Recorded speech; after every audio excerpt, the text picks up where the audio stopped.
يكلف الله نفسا إلا وسعها لها ما كسبت وعليها ما اكتسبت۔ انسان کو اللہ رب العزت نے اس کی طاقت سے زیادہ کام کرنے کا کوئی حکم نہیں دیا ہے۔ ایک بات تو یہ ہے، اور دوسری بات، جو اچھا عمل کرتا ہے اس کا فائدہ عمل کرنے والے ہی کو ملتا ہے، اور اسی طریقے سے جو شخص کوئی برا کام کرتا ہے اس کا نقصان بھی اس کو ہی پہنچتا ہے۔ اگر کسی کو دھوکہ دیا گیا اور دھوکہ دے کر اس کا کوئی نقصان کیا گیا، چاہے کاروباری نقصان، مالی نقصان کیا گیا یا کوئی اور نقصان کیا گیا، تو نقصان دینے والا اور دھوکہ کرنے والا خوش نہ ہو کہ میں نے اس کو نقصان پہنچا دیا۔ اصل نقصان اس نے اپنے آپ کو پہنچایا ہے۔ لہا ما کسبت وعلیہا ما اکتسبت۔ اس بات کو اللہ تبارک و تعالیٰ ایک دوسری آیت شریفہ میں اور صاف صاف فرماتے ہیں، من عمل صالحا فلنفسہ ومن اساء فعلیہا۔ جو شخص اچھا عمل کرتا ہے تو اپنے فائدے کے لیے کرتا ہے، اور جو برا عمل کرتا ہے اس کا نقصان بھی اسی کو پہنچے گا۔ اس کو بھی آپ اسی طرح سمجھ لیجیے۔ مثال کے طور پر خدا نخواستہ کسی کو قتل کر دیا، وہ قتل ہو گیا، نقصان تو اس کو بھی پہنچ گیا، لیکن صحیح بات یہ ہے کہ اصل نقصان قاتل کو پہنچا۔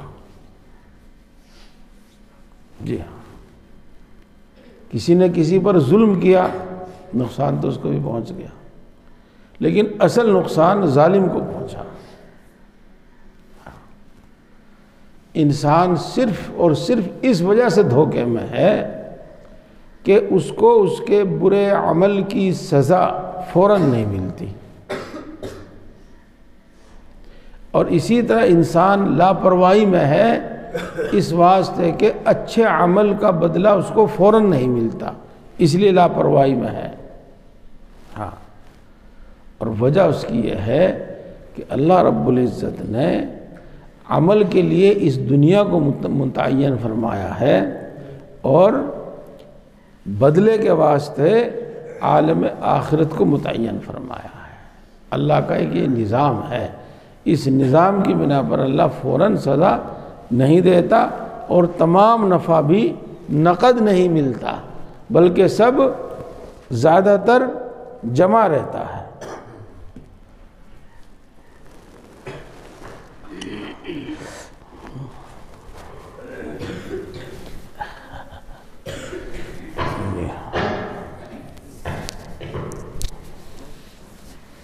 یہ تو دوستو،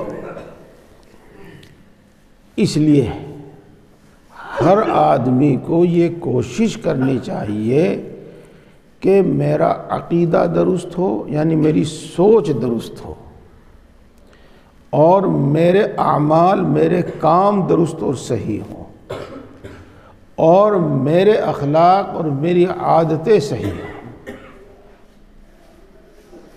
اور اس کا نفع خود اس کو ملے گا، اور جب ان چیزوں میں بگاڑ آئے گا تو اس کا نقصان خود اس کو بھگتنا پڑے گا، اور یقینی بات ہے، اس میں کوئی شک و شبہ نہیں ہے۔ یہ سمجھو، جب ہم یہ سمجھ لیں گے تو میرے بھائی ہمارے اندر ایک فکر پیدا ہوگی کہ میں اپنا بگاڑ درست کر لوں، اپنی سوچ کا، اپنے نظریے کا، اپنے عقیدے کا بگاڑ درست کر لوں، اپنے اعمال درست کر لوں، اپنے اخلاق درست کر لوں، اور جب یہ فکر ہو جائے گی اور آدمی اس کام میں لگ جاوے گا، اسی کو کہتے ہیں اصلاح، اپنے آپ کو درست کرنا، اپنے آپ کو سنوارنا اور سدھارنا۔ اور چونکہ اللہ تبارک و تعالیٰ نے یہ کام انبیاء علیہ السلام کے ذریعے پورا کر دیا، اور اس کے بعد اللہ تبارک و تعالیٰ نے ایک جماعت ہر زمانے میں موجود رکھنے کا نظام بنایا ہے، جو اللہ کے کلام کو، اللہ کے رسول کے کلام کو خوب صحیح سمجھیں گے اور اس پر صحیح عمل کریں گے، اور صحیح وہ بات امت تک پہنچاتے رہیں گے، قیامت تک یہ سلسلہ قائم رہے گا۔ یہ بات میں نے آپ کو اس لیے بتائی ہے کہ بہت سے لوگ اس بات کی اہمیت نہیں سمجھتے، اس بات کو اہمیت نہیں دیتے کہ بھئی ہمارے یہاں کوئی عالم تشریف لاتے ہیں اور وہ ہمیں بات بتاتے ہیں، آخر ان کی غرض کیا ہے یا آخر آئے کیوں ہیں۔ کچھ معاملات تو ایسے ہیں جن میں کوئی نہ کوئی غرض ہوتی ہے، کہیں تشکیل ہوتی ہے، کہیں چندہ ہوتا ہے، کہیں کچھ ہوتا ہے، لیکن ایسے بھی صورتیں ہیں جن میں کوئی غرض نہیں ہوتی سوائے اس کے کہ عام لوگوں کی، تمام لوگوں کی، پوری امت کی یہ فکر بیدار ہو جاوے جو میں نے آپ کے سامنے رکھی ہے، کیا میرا عقیدہ، میرا عمل اور میرے اخلاق درست ہو جائیں۔ خیر، یہاں میں آپ کو ابتدائی طور پر 3 باتیں بتا رہا ہوں آج۔ نمبر 1، اس بات کی فکر میں لگیے اور یہ بات اپنے دل میں طے کیجیے گا کہ صحیح سنت اور صحیح شریعت پر عمل کرنا ہے، اور کسی رسم پر عمل نہیں کرنا، کسی بدعت پر عمل نہیں کرنا۔ جی ہاں، اور الحمدللہ اللہ کا فضل و کرم ہے، اللہ کا فضل و کرم ہے، ہمارے علماء نے بہت ساری کتابیں بھی لکھ دی ہیں اور بہت سارے افراد تیار کر کے ہر علاقے میں بھیج بھی دیے ہیں۔ جیسے ماشاءاللہ ہمارے مظاہر علوم، دارالعلوم سے کتنے فاضل یہاں پر موجود ہیں، بڑی خوشی ہو رہی ہے، کوئی امامت کر رہا ہے، کوئی مدرسی میں ہے، کوئی کسی دین کے کسی دوسرے شعبے میں ہے۔ تو ان سے ہمیں صحیح بات معلوم ہو جاتی ہے، تو کسی رسم پر عمل نہیں، کسی بدعت پر عمل نہیں، بلکہ صحیح شریعت و سنت پر عمل ہے۔ کسی رسم اور کسی بدعت پر عمل کرنا یہ کوئی معمولی جرم نہیں ہے، اس کا نعوذ باللہ یہ مطلب ہے کہ اس موقع پر اللہ کے رسول نے جو عمل کیا ہے، جس طرح عمل کیا ہے وہ درست نہیں، بلکہ ہم نے جو طریقہ اس کا متعین کیا ہے وہ درست ہے، اس کا یہ مطلب ہوتا ہے، یہ مطلب نکلتا ہے۔ تو دیکھو یہ کتنی خطرناک بات ہے۔ اس لیے یہ طے کر کے کہ جو صحیح عمل ہے، سنت ہے، اس پر عمل کرنا ہے، کسی بدعت پر عمل نہیں کرنا ہے۔ ایک تو بات یہ سمجھو آپ، اور دوسری بات ایک اور سمجھو، اس کے واسطے آپ کی میں توجہ چاہوں گا، اگرچہ آپ بہت توجہ سے سن رہے ہیں۔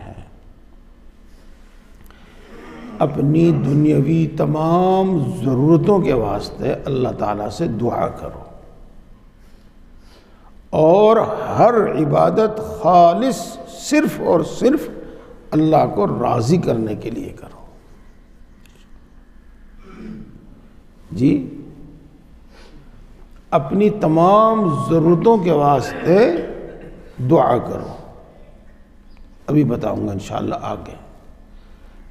ہر عبادت، ہر طاعت اور اللہ کا ہر حکم وہ اللہ کو راضی کرنے کے واسطے کرو. اللہ نے اس پر جو اجر و انعام رکھا ہے اس کو حاصل کرنے کے لیے کرو. یہ بات میں کیوں کہہ رہا ہوں؟ یہ بات میں اس لیے کہہ رہا ہوں کہ اللہ معاف کرے، اگر یہ میری بدگمانی ہو تو اللہ معاف کرے. بہت سے لوگوں کے دماغ میں بس یہی ہے کہ نمازیں پڑھنے لگو بس پھر کوئی مصیبت تکلیف نہیں آئے گی. بھائی یہ تسبیح پڑھ لو، یہ وظیفہ پڑھ لو، پھر گھر میں اتنی برکت ہوگی کہ رکھنے کی جگہ نہیں ملے گی وغیرہ. غرض طاعت اور عبادت میں بھی یہ نیت رکھی جاتی ہے کہ ہماری دنیا بن جائے. اس کو دوسرے الفاظ میں یوں کہیں کہ دنیا ہم پر اتنی غالب اور ہمارے دل و دماغ پر اتنی چھائی ہوئی کہ اللہ کی طاعت اور عبادت سے بھی ہمارا مقصود وہ دنیا ہی ہے. ایسا نہ ہو. اگر ایسی نیت ہوگی تو شیطان ہمیں بہت جلدی دھوکہ دے دے گا اور ہم شیطان کے بہت جلدی دھوکے میں آ جائیں گے. چنانچہ کہتے ہیں کتنے دنوں سے روزے رکھے جا رہے کچھ ہوا تو ہے نہیں، کتنے دنوں سے قربانیاں کی جا رہی کچھ ہوا تو ہے نہیں، حالت تو یوں کی تو ہے. تو یہ نہ سوچا جاوے، عبادت خالص اللہ کے لیے کی جاوے اور اپنی تمام ضرورت اللہ سے مانگی جاوے، دعا کی جاوے. یہ دو بات ہوئی. اور تیسری بات ہوئی، تیسری بات اللہ نے جس عمل پر جو وعدہ کیا ہے وہ وعدہ بالکل سچا ہے، بالکل سچا ہے. اور اسی طریقے سے جس عمل کی جو سزا متعین کی ہے وہ بھی بالکل صحیح اور سچ ہے. وہ الگ بات ہے کہ اللہ معاف کر دے سزا نہ دے. تو اللہ نے جس عمل پر جو وعدہ کیا ہے وہ ضرور بھی ضرور پورا ہوگا، اس میں کوئی شک و شبہ نہیں ہے. اور جس عمل کا جو نقصان بیان کیا ہے وہ نقصان بھی بھگتنا پڑے گا، الا ہے کہ اللہ معاف کر دے، درگزر کر دے. یہ دیکھو آج کل حجامہ کے نام سے کچھ چل رہا ہے. اس میں تو میں کچھ نہیں کہتا، لیکن عرب میں اس طرح سے علاج کرنے کا رواج تھا. سنت نہ کہا جاوے اس کو، سنت نہیں ہے یہ. عرب میں اس زمانے میں اس طرح سے علاج کرنے کا رواج تھا. تو صحابہ بھی اس طرح اپنا علاج کرتے تھے. اس میں رسول اللہ صلی اللہ علیہ وسلم نے جمعہ کے دن اور سنیچر کے دن یہ حجامہ کرانے سے منع فرمایا. ایک چیز ہے جو آج آپ اصولی طور پر سمجھ لیجئے گا تاکہ میری بات بھی آپ کو صحیح سمجھ میں آ جاوے. ہاں، رسول اللہ صلی اللہ علیہ وسلم نے جو فرما دیا وہ بالکل صحیح ہے، بالکل صحیح ہے. اور بلکہ اس سے آگے آپ سمجھ لیجئے گا جو حکم قرآن کا ہے وہی اللہ کے رسول صلی اللہ علیہ وسلم کے کلام کا ہے. البتہ رسول اللہ صلی اللہ علیہ وسلم کی بات ہم تک کیسے پہنچی؟ وہ بیان کرنے والے سب کے سب قابل اعتماد تھے یا ان میں کچھ کمزور تھے؟ ان کی یادداشت کمزور ہو،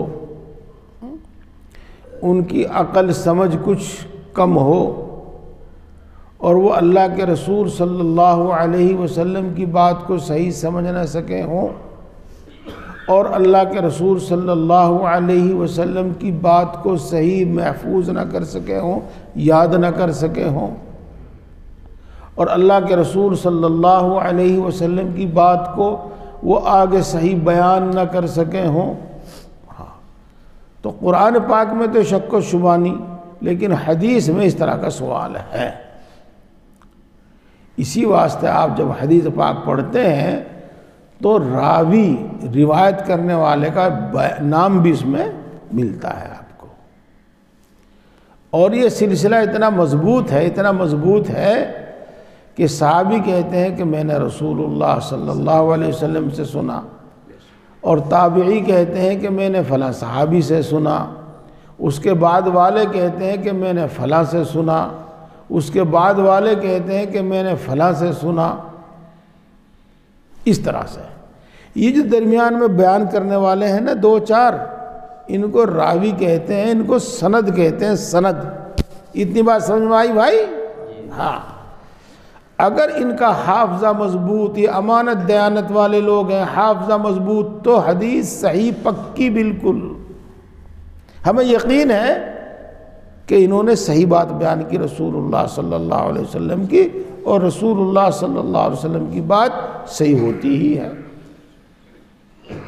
اور اگر درمیان میں بیان کرنے والے لوگ کسی بھی لحاظ سے کمزور ہیں، امانت دیانت داری میں کمزور ہیں، یا حافظے میں کمزور ہیں، یا سمجھ میں کمزور ہیں، تو یہ احتمال پیدا ہو جاتا ہے کہ پتہ نہیں یہ اللہ کے رسول صلی اللہ علیہ وسلم کی بات ہے یا نہیں ہے، اور جس طرح یہ بیان کر رہا ہے اسی طرح ہے یا نہیں ہے، تو اس کو کہتے ہیں حدیث ضعیف۔ ہاں، تو بہرحال ایک محدث ہیں، انہوں نے ہفتے کے دن سنیچر کے دن حجامہ کرا لیا،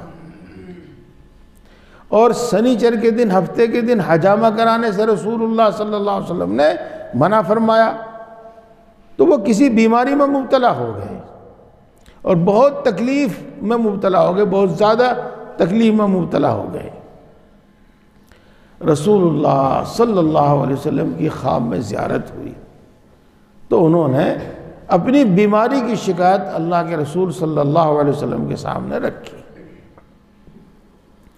رسول اللہ صلی اللہ علیہ وسلم نے ارشاد فرمایا کہ تم نے ہفتے کے دن حجامہ کیوں کرایا؟ ہم نے تو ہفتے کے دن حجامہ کرانے سے منع کیا تھا، ہفتے کے دن حجامہ کرانے سے تمہیں یہ تکلیف پہنچی ہے۔ انہوں نے کہا اے اللہ کے رسول، حدیث ضعیف تھی، اس واسطے میں نے اس پر عمل نہ کرتے ہوئے ہفتے کے دن حجامہ کرا لیا۔ تو اللہ کے رسول صلی اللہ علیہ وسلم نے ارشاد فرمایا ضعیف تھی تو میری بات۔ یہ تو میں عرض یہ کر رہا ہوں کہ جو اللہ نے، اللہ کے رسول نے کسی کام کا نقصان بیان کر دیا، وہ نقصان بھی سامنے آتا ہے، اور اللہ کے رسول نے جس عمل کا جو فائدہ مقرر کر دیا وہ بھی یقینی طور پر سامنے آتا ہے۔ امید ہے کہ بات یہیں تک خوب اچھی طرح سمجھ میں آ گئی ہوگی، لیکن اور دل میں اتر جاوے۔ ہاں، ایک صحابی رسول اللہ صلی اللہ علیہ وسلم کی خدمت میں حاضر ہوئے اور عرض کیا کہ اے اللہ کے رسول صلی اللہ علیہ وسلم، میرے بھائی کو دست لگے ہوئے ہیں، تو آپ نے ارشاد فرمایا کہ اس کو شہد پلاؤ۔ انہوں نے آ کر اس کو شہد پلایا تو دست اور بڑھ گئے۔ جب پریشانی بڑھی تو پھر وہ دوڑے پھر رسول اللہ صلی اللہ علیہ وسلم کے پاس گئے اور عرض کیا کہ اللہ کے رسول، میں نے شہد پلایا اور شہد پلانے سے بجائے دست ٹھیک ہونے کے تو اور بڑھ گئے۔ تو آپ نے فرمایا جاؤ شہد پلاؤ۔ انہوں نے جا کے پھر شہد پلایا، وہ اور بڑھ گئے، وہ اور بڑھ گئے۔ جب زیادہ پریشانی ہوئی تو پھر دوڑے رسول اللہ صلی اللہ علیہ وسلم کے پاس گئے اور اپنی بات رکھی۔ رسول اللہ صلی اللہ علیہ وسلم نے ارشاد فرمایا تیرے بھائی کا پیٹ جھوٹا ہے اور اللہ کی بات سچی ہے، جاؤ شہد پلاؤ۔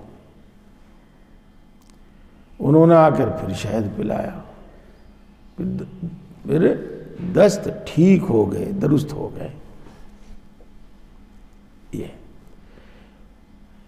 حدیث بیان کرتے ہوئے ڈر بھی بہت لگتا ہے کئی طرح سے۔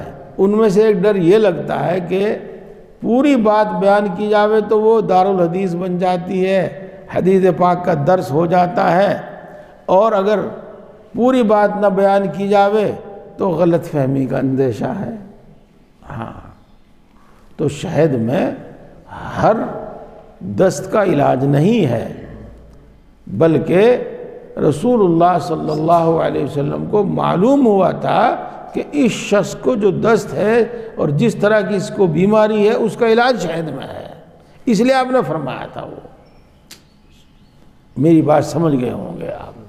ہاں، خیر دوستو، میں اسی حدیث پاک سے آپ کو یہی سمجھانا چاہتا ہوں کہ اللہ کے رسول صلی اللہ علیہ وسلم نے جس عمل کا جو فائدہ بیان کر دیا وہ ضرور بھی ضرور حاصل ہوگا، اس میں حاصل نہ ہونے کا کوئی احتمال نہیں ہے۔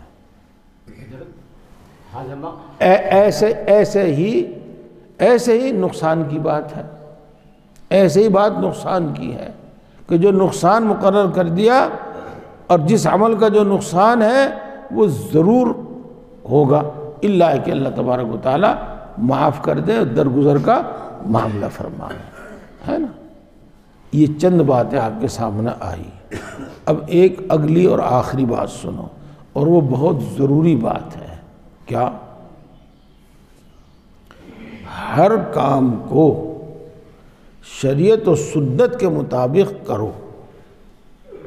جب وہ کام شریعت و سنت کے مطابق ہوگا اور اللہ کے یہاں پسند اور مقبول اور قبول ہوگا تو پھر وہ وعدہ پورا ہوگا، اور اگر وہ کام ہم نے آدھا ادھورا کیا، اپنی مرضی کے مطابق کیا، سنتوں کا لحاظ نہیں کیا، اس عمل کا شریعت میں جو طریقہ ہے وہ نہیں کیا، اس طرح پر وہ عمل نہیں کیا، تو ظاہر بات ہے کہ جو وعدہ ہے وہ پورا نہیں ہوگا۔ اللہ اپنا فضل فرما دے تو بات دوسری ہے، لیکن اس پر وعدہ نہیں ہے۔ اور یہ بات بالکل درست ہے اور بالکل صحیح ہے۔ مثال کے طور پر آپ کو معلوم ہو کہ جوارش جعلی نوس پیٹ کے لیے بڑی فائدہ مند ہے، بہت فائدہ مند ہے، ہاضمہ درست رکھتی ہے، معدے کو، آنتوں کو مضبوط کرتی ہے، گیس نکالتی ہے، اور جگر کو بہت سارے فائدے ہیں اس کے یہ ہے۔ اور ظاہر بات ہے، اس میں کچھ دو رائے نہیں کہ اس میں جو اجزاء ہیں، جو دوائیاں ہیں، وہ ٹھیک ہوں۔ اگر وہ گلی سڑی ہوئی ہیں تو ظاہر بات ہے کہ بنا لو دوائی، فائدہ نہیں ہونے کا۔ وہی اجزاء اور وہی دوائیاں اس میں ڈالی جائیں جو جعلی نوس نے اس میں لکھی ہیں، متعین کی ہیں، اگر دوسری ڈال دی گئی تو ظاہر بات ہے کہ وہ فائدہ نہیں ہوگا۔ اس کا قوام اسی طرح بنایا جاوے جس طرح قوام بنایا جاتا ہے، ظاہر ہے کہ اگر اس کے خلاف ہوا تو فائدہ نہیں ہوگا۔ اس کی مقدار اتنی کھائی جاوے جتنی بتائی ہے، اگر کم زیادہ کر دے گا تو ظاہر بات ہے کہ فائدہ نہیں ہوگا، نقصان بھی ہو سکتا ہے اور فائدے میں کمی بھی ہو سکتی ہے۔ یہ بات سمجھ میں آ گئی ہوگی آپ کے، ماشاءاللہ۔ یوں تو آپ کو بھی اس طرح کی بات پیش آئی ہوں گی، لیکن سمجھانے کے واسطے بتا دیتے ہیں۔ نزلہ ہو گیا مجھے، ڈاکٹر صاحب کے پاس گئے اور انہوں نے ہمیں 3-4 خوراک دے دی۔ اب وہ سب گولیاں ایک لفافے سے میں ڈال کے دے دی. انہوں نے دوائی کھا لی. دوائی کھانے کے بعد پوری رات نیند نہیں آئی، پوری رات نیند نہیں آئی. جو نفع نقصان تھا وہ تو الگ ہے، لیکن پوری رات نیند نہیں آئی. چلو جو بات ہے ہو گئی. صبح ناشتہ کر کے پھر دوائی کھانے لگے تو اس میں دیکھا کہ ایک گولی ڈبل کھائی گئی تھی رات. جی ایک گولی رات ڈبل کھا لی تھی وہ. اس کا یہ نقصان تھا کہ رات بھر نیند نہیں آئی. تو دیکھو یہ اسی لیے سمجھاتا ہوں میں، بات یہ سمجھنے کی ہے خوب.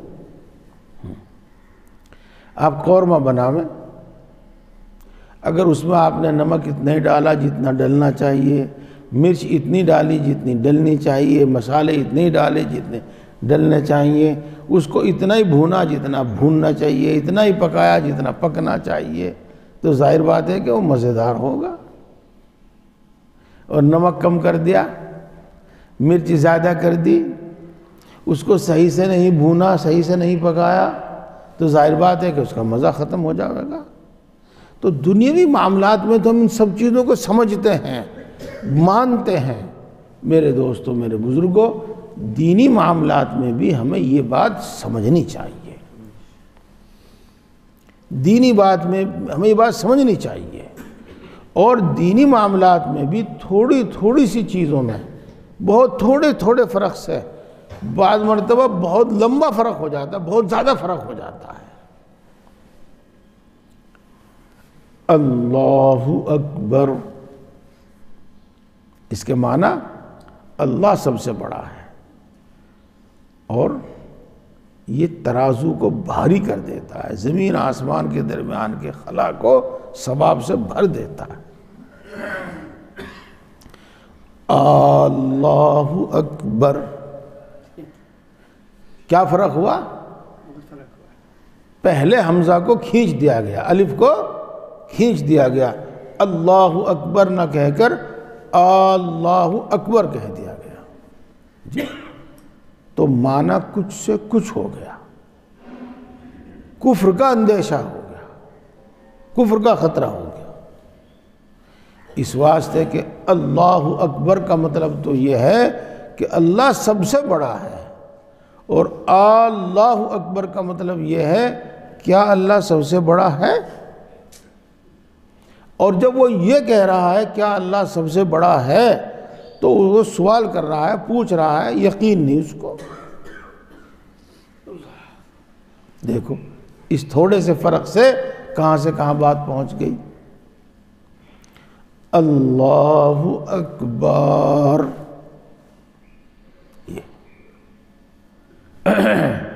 علماء نے لکھا ہے کہ بڑی غلطی ہے، یہ بڑی غلطی ہے. پہلی غلطی اللہ اکبر سے علماء نے لکھا نماز ٹوٹ جاوے گی، اور تکبیر تحریمہ میں اگر وہ اس طرح کہتا ہے تو نماز ہی شروع نہیں ہوگی. اور اللہ اکبر اگر کہتا ہے تو نماز تو نہیں ٹوٹے گی، نماز تو فاسد نہیں ہوگی، لیکن فحش غلطی ہے، بڑی غلطی ہے. یہ سمجھو. تو یہ مثال اس لیے دی میں نے، جو آپ کو میں بتانا چاہ رہا ہوں کہ عمل جب شریعت و سنت کے مطابق کیا جاوے گا، صحیح کیا جاوے گا، تو یقیناً اس کا فائدہ حاصل ہوگا، اس میں کوئی شک و شبہ نہیں ہے. یہ اب میں آپ سے عرض کروں کہ بات شروع ہونی چاہیے ایمان سے. اپنا ایمان درست کرنا، اپنا عقیدہ درست کرنا، بات یہاں سے شروع ہونی چاہیے. یہ ہمارے بہت سارے بھائی یہی سمجھتے ہیں کہ جب آدمی لا الہ الا اللہ محمد الرسول اللہ پڑھ لیتا ہے تو مومن ہو جاتا ہے، ایمان میں داخل ہو جاتا ہے. ہاں ایسا ہے، لیکن اس کے ساتھ ساتھ اور بہت ساری چیزیں ہیں جن کا ماننا اور یقین کرنا ضروری ہے. اگر ان میں سے کسی ایک بات کا بھی انکار کر دے تو کافر، وہ مومن نہیں، اسلام میں داخل نہیں ہوا. یہ ہے، بہت ساری باتوں کا ماننا ضروری ہے. اگر وہ ان میں سے کسی ایک کو انکار کر دے تو چاہے مومن ہو لیکن گمراہ ہے، صحیح راستے پر نہیں. تو درست ہمیں شروع کرنا چاہیے کام ایمان سے. یہاں ماشاءاللہ فکر مند علماء کرام موجود ہیں، امامت کرنے والے، خطابت کرنے والے موجود ہیں. تعلیم الدین حضرت تھانوی رحمۃ اللہ علیہ کی کتاب ہے، بہشت زیور حضرت تھانوی رحمۃ اللہ علیہ کی کتاب ہے، اور بہت ساری اردو میں کتابیں ہیں. معتبر مصنف، صحیح مصنف ہونا چاہیے. تو ان میں عقیدوں کا بیان ہے، عقیدوں کا بیان. تو میرے بھائی اپنا ایمان درست کریں، اپنا ایمان سیکھیں. یہ بتانا چاہتا ہوں. جی قریب 28 عقیدے لکھے ہیں، بہشت زیور میں بھی، تعلیم الدین میں بھی. اور میرے شیخ حضرت مولانا شاہ برار الحق صاحب نور اللہ مرقدہ نے یہ عقیدے اسلامی عقیدے کے نام سے ایک چھوٹی سی کتاب، ایک چھوٹے رسالے میں جمع کر دیے ہیں. وہ چھوٹی سی کتاب لے لی جاوے. اور خاص بات یہ ہے کہ حضرت کے یہاں روزانہ صبح کو مدرسہ شروع ہونے سے پہلے ایک عقیدہ یاد کرایا جاتا تھا. اگر وہ بڑا ہوتا تھا تو اس کے 2 حصے کر لیے جاتے تھے، 3 حصے کر لیے جاتے تھے. تو طلبہ میں وہ عقیدہ یاد کرایا جاتا تھا. اور عام طور سے جب ہم یاد کر لیتے ہیں، الفاظ ہمارے ذہن میں محفوظ ہوتے ہیں، تو رفتہ رفتہ اس کا مطلب بھی کھلتا رہتا ہے ہم پر، اور مطلب بھی سمجھ میں آتا ہے. تو میرے دوستو، ایمان کو درست کرنے کی ضرورت ہے اور ایمان کو سیکھنے کی ضرورت ہے. پھر ایمان کے درجات ہیں، وہ بھی انشاءاللہ سکھائے جائیں گے، بتائے جائیں گے. جب آپ لگیں گے تو وہ درجات بھی حاصل ہو جائیں گے. اور دوسری بات اس وقت جو میں کہنا چاہ رہا تھا خاص طور سے، وہ یہ کہنا چاہ رہا تھا کہ اعمال میں سب سے زیادہ مقبول محبوب عمل نماز ہے، اور اعمال میں سب سے زیادہ کثرت سے کیا جانے والا عمل نماز ہے. چنانچہ ہم جانتے ہیں کہ روزہ سال میں 1 مرتبہ، زکوٰۃ سال میں 1 مرتبہ، حج عمر میں 1 مرتبہ، لیکن نماز دن میں 5 مرتبہ. تو دوستو، نماز ہماری درست ہو، نماز ہماری صحیح ہو. آپ ماشاءاللہ توجہ سے سن رہے، مجھے امید ہے کہ میری بات آپ کی سمجھ میں آ رہی ہیں. میں کوئی ایسے بھاری الفاظ بھی نہیں بول رہا ہوں. ہاں، نماز کا ظاہر بھی درست کرو اور نماز کا باطن بھی درست کرو. اور جب نماز کا ظاہر اور باطن درست ہو جائے گا اور نماز ہو جائے گی تو اللہ نے اس پر جتنے وعدے کیے ہیں، ہمیں ان وعدوں کا علم ہو یا نہ ہو، وہ وعدے پورے ہوں گے.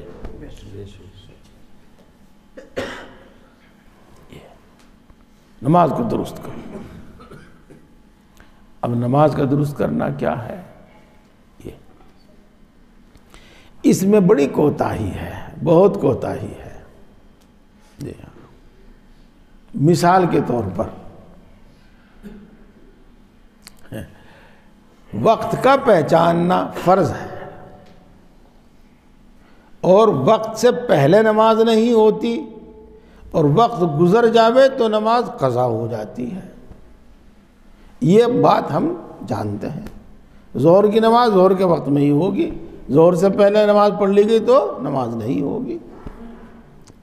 لیکن ہم میں سے کتنے لوگ ہیں ایسے جس کو اس کی فکر ہے کہ مجھے یہ معلوم ہو کہ ظہر کا وقت کب سے شروع ہوتا ہے کب تک رہتا ہے، اور عصر کا وقت کب سے شروع ہوتا ہے کب تک رہتا ہے، مغرب کا وقت کب سے شروع ہوتا ہے کب تک رہتا ہے، عشاء کا وقت کب سے شروع ہوتا ہے کب تک رہتا ہے، یہ معلوم نہیں ہے۔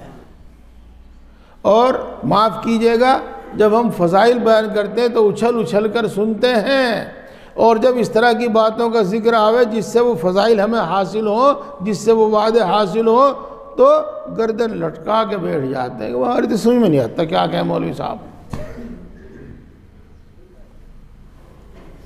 حالانکہ نماز کے جو فائدے ہیں وہ تو جبھی حاصل ہوں گے، نماز پر جو وعدے ہیں وہ تو جبھی حاصل ہوں گے جب نماز شریعت کے مطابق اور سنت کے مطابق ہوگی۔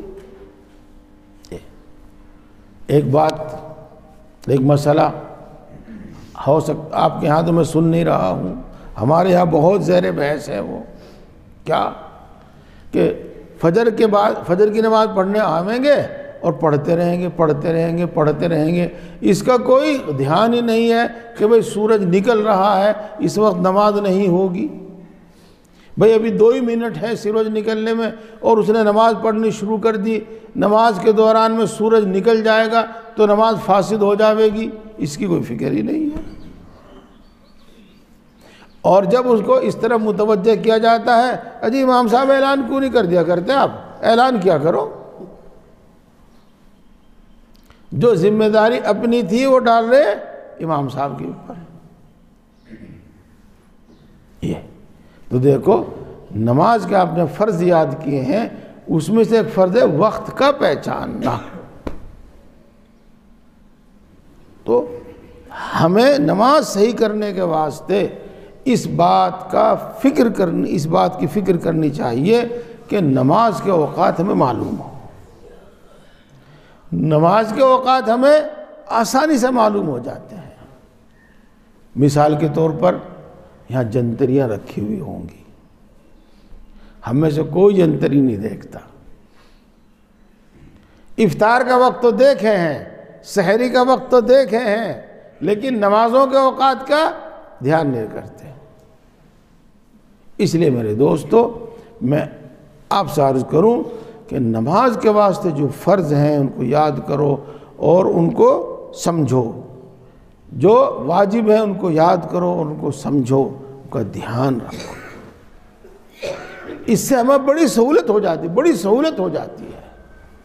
مثال کے طور پر ہمیں سفر کرنا ہے اور راستے میں نماز پڑھنے کا پتہ نہیں موقع ملے نہ ملے، پانی ملے نہ ملے، جگہ پاک صاف ملے نہ ملے، اور ہم اتنے بزی ہو جاوے ہمیں فرصت ملے نہ ملے، یہ سب بات ہے۔ اور ہمارے یو پی میں تو معاملہ گڑبڑ ہو گیا، ہو سکتا ہے FRI درج ہو جاوے، ہو سکتا ہے مقدمہ ہو جاوے نماز پڑھنے سے کہیں، تو کیا کریں ہم؟ تو ہم یہ کریں کہ چلنے سے پہلے ٹائم دیکھیں کہ زوال کا وقت ہو گیا کہ نہیں ہو گیا۔ اگر زوال کا وقت ہو گیا تو ظہر کا وقت ہو گیا، اب نماز پڑھ کے اطمینان سے اب چلیے، ٹھیک ہے جماعت سے نہیں پڑھی لیکن نماز پڑھ لی۔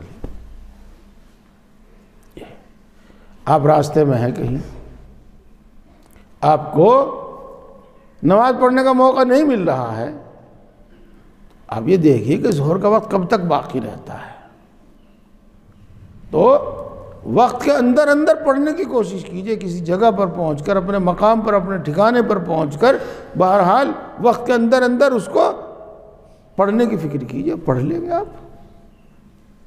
جب آپ کو معلوم یہ ہوگا کہ 15 منٹ باقی ہے، اب 20 منٹ باقی ہیں، تو آپ کچھ کام چھوڑیں گے، کچھ جلدی کریں گے اور نماز پڑھ لیں گے، اور اگر وقت معلوم نہیں ہوگا تو بس اسی طریقے سے نماز قضا ہو جائے گی۔ یہ بات ایک مثال کے طور پر میں نے آپ کو بتائی۔ کپڑوں کے پاک ہونے کا مسئلہ ہے، کپڑوں کا پاک ہونا فرض ہے نہیں، اگر کپڑے ناپاک ہیں تو نماز ادا نہیں ہوگی۔ ہاں، کتنے لوگوں کو اس کی فکر ہے؟ اور باتیں تو چھوڑیے گا پیشاب کرنے کے بعد صحیح سے استنجا کرتے ہیں کہ نہیں کرتے؟ یا پیشاب کھڑے ہو کر ہی کر لیا، کچھ ٹانگوں پہ گر گیا، کچھ کپڑے میں رہ گیا، کچھ اندر ہی رہ گیا، تھوڑی دیر میں پھر وہ خود بخود نکلنے لگ رہا، یا بیٹھ کر ہم اطمینان سے پیشاب کریں اور تھوڑی دیر بیٹھے، کچھ کھکاریں مکاریں اور استنجا کر کے اطمینان سے اس کے بعد پھر وضو کریں۔ دیکھو یہ وہ چیزیں ہیں جن میں بہت لوگوں کی کوتاہی ہے، اور یہ بات میں اس لیے سمجھا رہا ہوں جو شروع میں نے آپ کو بتائی کہ نماز ہو، روزہ ہو، حج ہو، زکوٰۃ ہو، قرآن پاک کی تلاوت ہو، جو وہ شریعت و سنت کے مطابق ہوگی تو اس پر اللہ تبارک و تعالیٰ کے کیے ہوئے وعدے ضرور پورے ہوں گے۔ یہ ایسے میرے بھائیوں، نماز میں جو چیزیں پڑھی جاتی ہیں وہ صحیح یاد کرو، صحیح یاد کرو۔ جب جو چیزیں اس میں صحیح ہیں، جو چیزیں وہ پڑھی جاتی ہیں، جب وہ صحیح پڑھی جائیں گی تب نماز صحیح ہوگی، جیسے کہ میں نے آپ کو مثالوں سے سمجھایا۔ جب آپ کو ان باتوں کا یقین ہوگا اور آپ ان باتوں کو عمل میں لانے کے لیے فکر مند ہوں گے تو آپ کو علم دین کی ضرورت بھی محسوس ہوگی اور آپ کو قرآن پاک پڑھنے کی ضرورت بھی محسوس ہوگی۔ اور نہیں تو یوں سوچیں گے پتہ نہیں مولوی صاحب یہاں سے کیا کر رہے ہیں، پتہ نہیں یہ مدرسہ اتنے مدرسے کیوں بنا رہے ہیں۔ یہ ہے، اس کی ضرورت محسوس ہو۔ سمجھانے کے واسطے ایک بات، اور اشراق کا وقت ہو گیا، اشراق تک کی بات کرتے تھے۔ الحمدللہ رب العالمین، اس میں اس کو صحیح کرنے کی ضرورت ہے۔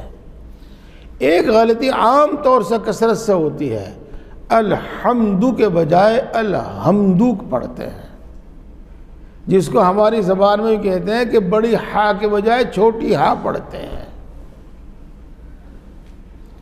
تو صحیح ہے غلط، اس کا فیصلہ آپ کریں گے۔ ہاں، آپ میں سے جو اردو ٹیچر ہو وہ اپنے طالب علم کو کہے کہ لکھو حمد، حمد لکھو، حمد باری تعالی لکھو، اور وہ حمد باری تعالی بڑی ہا کے بجائے چھوٹی ہا سے لکھ دے، آپ کو دکھا دے، لو جی میں نے لکھ دیا، آپ کیا کرو گے؟ کانٹا لگاؤ گے کہ نہیں؟ جی کیا صحیح نہیں لکھا؟ تو بھائی یہی مسئلہ پڑھنے میں بھی ہے، یہی مسئلہ بولنے میں بھی ہے۔ آپ نے سنا سہارنپور، اگر میں کہنے لگوں سہارنپور تو آپ مذاق اڑائیں گے، ہنسیں گے۔ تو ایسے ہی نماز میں جو چیزیں پڑھی جاتی ہیں ان کو صحیح صحیح یاد کرنا چاہیے۔ سبحان ربی العظیم، تو بات کہاں سے کہاں تک پہنچ گئی؟ کیا مطلب ہو گیا؟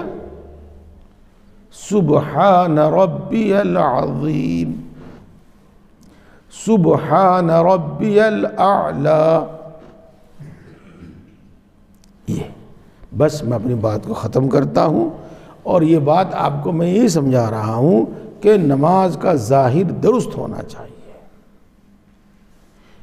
اور اس کے ساتھ نماز کے فرض و واجبات کا تو ہم بہت حد تک دھیان رکھتے بھی ہیں، سنتوں میں بڑی کوتاہی کرتے ہیں۔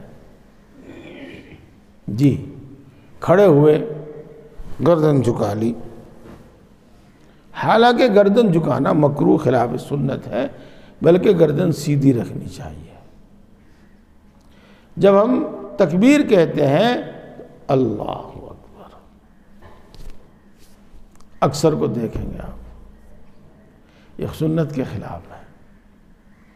سنت اللہ اکبر، ہتھیلی قبلہ کی طرف ہو، یہ انگلیاں نہ تو یوں ملاؤ نہ یوں کھولو، اپنی حالت پر رہے، اور یا تو یہ کہہ لو کہ کانوں تک اٹھاؤ، کانوں تک۔ تو یہ چھوٹی چھوٹی چیزیں ہیں۔ فرض چھوٹ گیا، نماز نہیں ہوئی۔ جان بوجھ کر چھوڑ دیا یا بھولے سے چھوٹ گیا، نماز نہیں ہوئی۔ واجب جان بوجھ کر چھوڑ دیا، نماز نہیں ہوئی۔ واجب بھولے سے چھوٹ گیا، سجدے سہو کرنے سے نماز ہو گئی۔ اور سنت، ہاں سنت اگر چھوڑ دی تو نماز مکروہ ہو گئی۔ کسی بھی مفتی سے پوچھو گے یہی جواب ملے گا، کسی بھی عالم سے پوچھو گے یہی جواب ملے گا۔ اور ہم اپنے دل کو تسلی دے لیتے ہیں کہ ہو تو گئی، مکروہ صحیح ہو تو گئی، اپنے دل کو ہم یہ تسلی دے لیتے ہیں۔ اسی واسطے جب کہا جاتا ہے کہ تم نے بھائی ایسا کر دیا، سنتی تو ہے، کوئی فرض تھوڑا ہی ہے، یہ بولتے ہیں۔ چلو خیر، مکروہ کا کیا مطلب ہے؟ مکروہ کا معنی ہے ناپسندیدہ۔ کسی بھی لغت میں دیکھنا، کسی بھی ڈکشنری میں دیکھنا، مکروہ کا معنی ہے ناپسند۔ تو نماز مکروہ ہو گئی، ناپسند ہو گئی۔ کس کے نزدیک ناپسند ہو گئی؟ جس کے واسطے پڑھی۔ پہلے ہی اعلان کر دیا کہ مجھے ایسی نماز پسند نہیں ہے، سیدھی بات ہے، مجھے ایسی نماز پسند نہیں ہے۔ اب میرے بھائیوں دیکھو، سنتوں کے یاد کرنے اور سیکھنے اور عمل کرنے کی ضرورت ہے کہ نہیں ہے؟ بات تھوڑی سی لمبی ہو گئی لیکن ادھوری نہیں رہنی چاہیے۔ ہاں تو نماز میں جو چیزیں پڑھی جاتی ہیں وہ صحیح یاد ہوں، نماز کے فرائض واجبات کے ساتھ سنتیں یاد ہوں۔ جب یہ سب اور سنتوں پر عمل ہو، جب یہ سب چیزیں صحیح ہو جاویں گی تو نماز کا ظاہر صحیح ہو جاوے گا۔ اور اس کی مثال آپ ایسے سمجھو جیسے کوئی بہت اچھا تندرست خوبصورت نوجوان، اب نماز کا اندر اس میں اخلاص ہو اور احسان ہو۔ جب اخلاص اور احسان ہوگا تو نماز کا اندر، نماز کا باطن درست ہو جائے گا۔ اگر اخلاص نہیں ہے تو آپ جانتے ہیں کہ ریاکاری کے ساتھ جو عمل کیا جاتا ہے وہ تو وبال جان ہوتا ہے، اس پر تو اجر و ثواب ملنے کا کوئی مطلب ہی نہیں۔ اور جب نماز پڑھی جاوے اور اللہ کی طرف توجہ نہ ہو تو غافل دل کے ساتھ جب نماز پڑھی جاوے گی تو قبول نہیں ہوگی۔ اس کو انشاءاللہ پھر کسی موقع پر تفصیل سے بیان کریں گے۔ تفصیل میں بہت وقت لگ جائے گا، لیکن اتنی بات میں سے ہی بہت کچھ سمجھ میں آ گیا کہ اخلاص کے ساتھ، احسان کے ساتھ، یعنی نماز پڑھو اور نماز کی طرف متوجہ رہو، نماز پڑھو اللہ کی طرف متوجہ رہو، اور ان سب چیزوں کو سیکھو اور جانو اور عمل سیکھو کہ عمل میں آ جاویں۔ اتنی محنت کرو، اس وقت تک پوچھتے رہو جب تک اخلاص کا یقین نہ ہو جائے کہ اخلاص آ گیا۔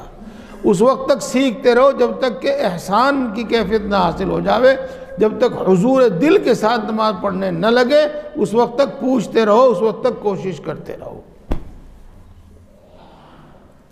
اللہ تعالی ہم سب کو سمجھ اور عمل کی توفیق عطا فرماوے۔ اس بات کو سن کر آپ کو ضرورت محسوس ہوئی ہوگی، اب آپ اس کا انتظام کریں کہ ہم ان چیزوں کو سیکھیں، سمجھیں اور ان پر عمل کریں۔ اللہ تعالیٰ توفیق عطا فرماوے۔ بس مختصری دعا کر لیجئے گا۔ سبحان اللہ و بحمدہ، سبحانک اللہم و بحمدک، اشہد ان لا الہ الا انت، استغفرک و اتوب الیک۔ میں آپ کے لیے دل سے دنیا اور آخرت کی تمام بھلائیوں کے لیے دعا کرتا ہوں، اور انشاءاللہ اپنی دعاؤں میں آپ کو شریک رکھوں گا، اور آپ بھی مجھے اپنی دعاؤں میں شریک رکھیں۔ اللہ حافظ۔ جن کا وضو ہے وہ نفل پڑھ لیں، اشراق پڑھ لیں۔